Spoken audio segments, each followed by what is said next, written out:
I hope you're enjoying day one of Rise 22. My name is Jen Mahone-Rightler. My pronouns are she and her. I drive the strategy and execution of enterprise-wide DE&I initiatives at Epsilon. We are a global advertising and marketing technology company with 8,000 employees across the globe, including more than 3,000 in Bangalore, India. Building a culture of belonging is incredibly important to us. And that's where our approach to inclusion starts. We are committed to creating a workplace where our people feel they belong and have a voice, including creating an inclusive environment for the LGBTQ+ community. Everyone has a role in playing and fostering belonging, which is why I'm excited to discuss Inclusion Starts with I. At Epsilon, we believe it's everyone's responsibility to push forward and foster a more inclusive workplace.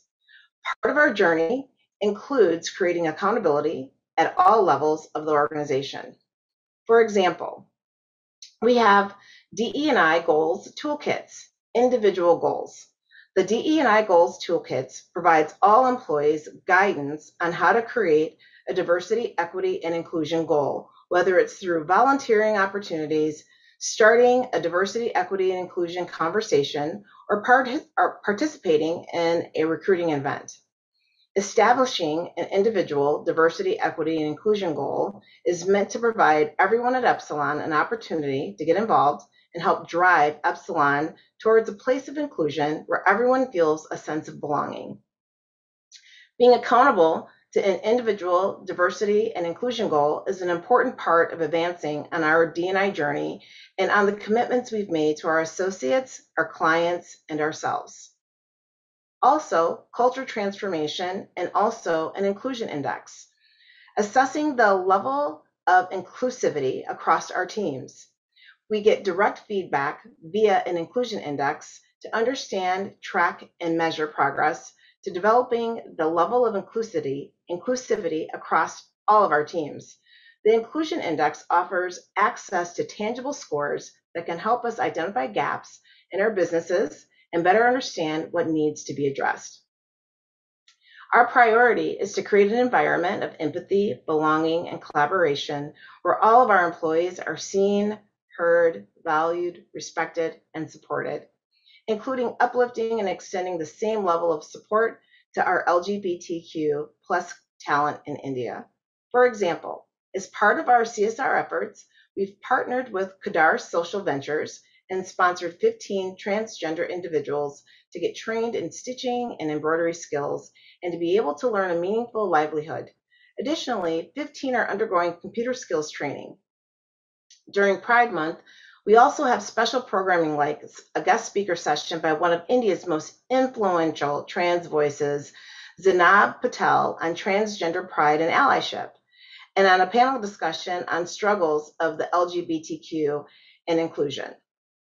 Our association with the Pride Circle has helped us to meet and hire some talented individuals like Jocelyn Princey, who I'd like to welcome to the conversation. We hired Jocelyn through the Rise event last year, and it's important for all of you to hear her story. Jocelyn, welcome. Can you share a little bit more about your background and what led you to Epsilon? Hi everyone. I'm Jocelyn Princey. I reside in Chennai, India, and my total experience in IT is 10 plus.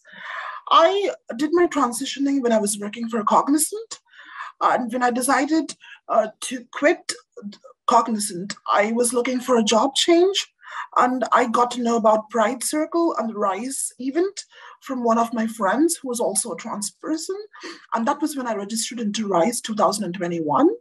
I attended Rise 2021, and I was really excited to attend a lot of companies. I attended almost 17 companies, and the only company that I was really impressed with was Epsilon.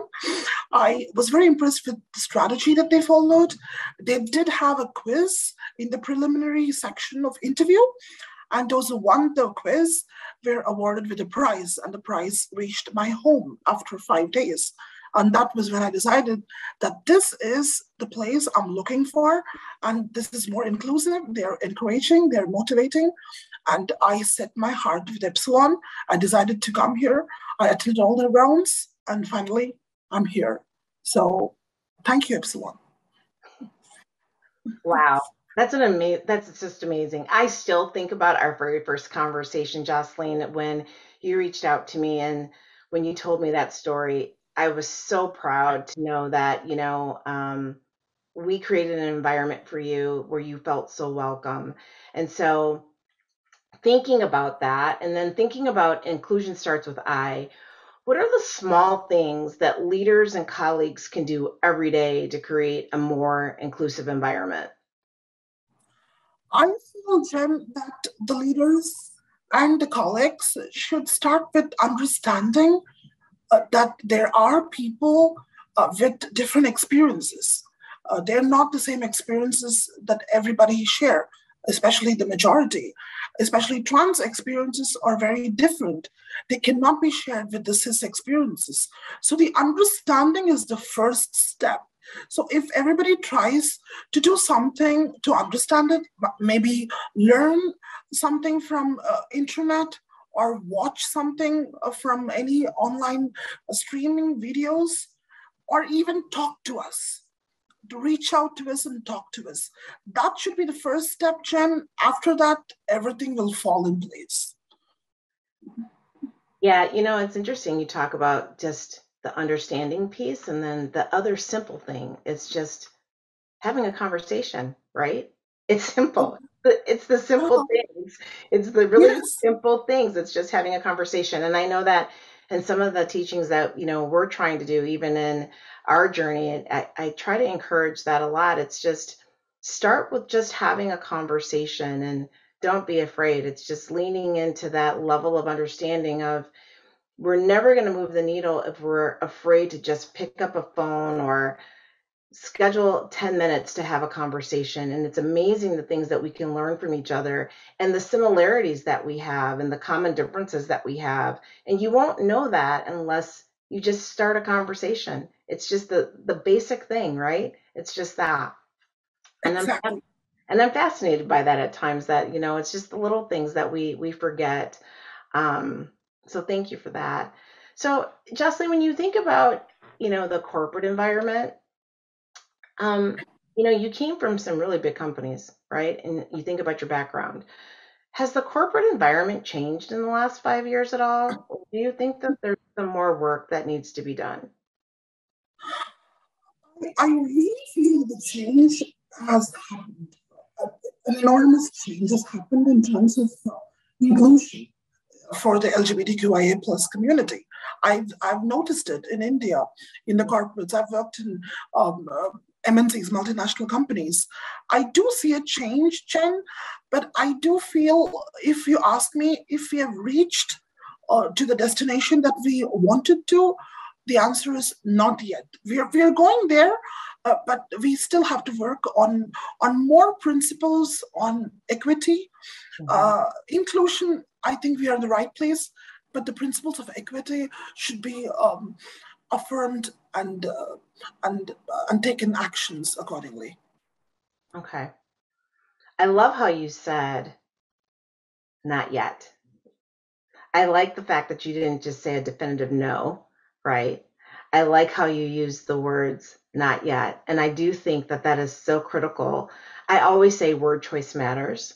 And I love the idea that you say not yet because it's not a definitive no. It means that it's a work in progress, right? And I think it's really key when we talk about all matters when it comes to diversity, equity, and inclusion, which you talk about equity, right?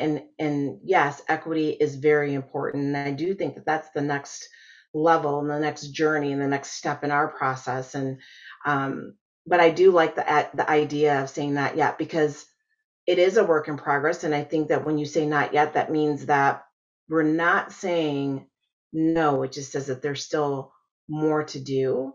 And and it's all about the timing of things, right? But when let's talk about the inclusion piece just a little bit though. So, you said that the inclusion is happening. But what do we need to do to make sure it's still a more inclusive environment? Because the reality of it is that I have this belief system that if you build the inclusion, the diversity will come. And so, you're here with us. What more can we do to become more inclusive, though? Like, are there things that you think that we can still do to create a more inclusive environment? You talked about understanding, you talked about having conversations. Are there more trainings that we could be offering that you think of? Are there more, conversations or different types of conversations that we could be having to create a more inclusive environment? Are there more platforms? I mean, I'm really interested in hearing on, more things that we could be offering as an organization to ensure that we're creating a more inclusive environment. So that, because part of getting to that equity piece, right, I think is making sure that the inclusion piece is there, because it is part of like a formula, right? Because when you think about diversity, right, if you build the inclusion, if you have the inclusion, it drives diversity. But to get to equity, it all has to kind of line up. You're absolutely right, Jen. So what I feel that could be done is something that I notice is that we could incorporate mandatory courses, and we could have every employee in our organizations go through those courses. And those courses should be supervised by some organizations uh, which really does awareness sessions for the people regarding the LGBTQIA plus community. So those kind of awareness sessions, mandatory courses, online courses could really help people in the organization to understand without taking too much efforts themselves.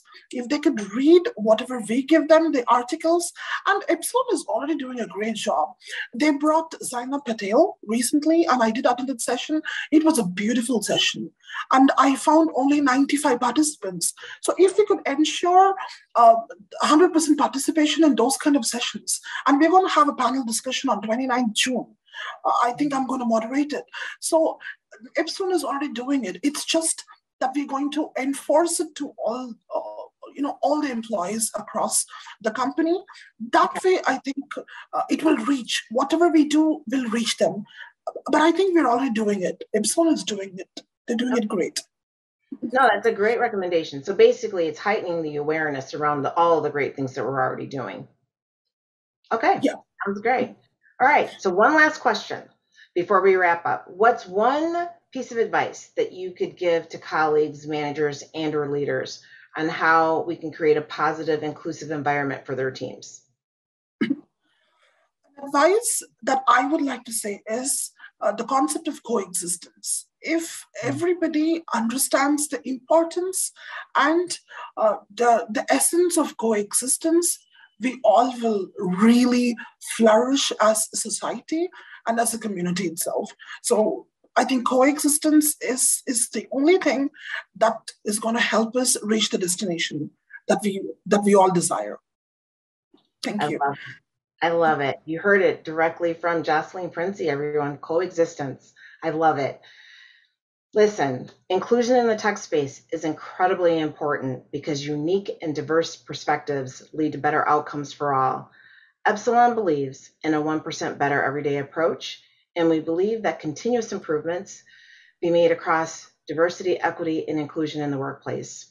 As we all think about how we can commit to #outdo, I encourage you to serve with heart, lead with courage and passion, and raise the game when it comes to better allies to the LGBTQ plus community. I welcome you to continue the conversation around belonging by listening to the upcoming CDO panel on building belonging in a hybrid world. Thank you for your time, and I hope you are left inspired to rise and reimagine inclusion for social equity. Thank you.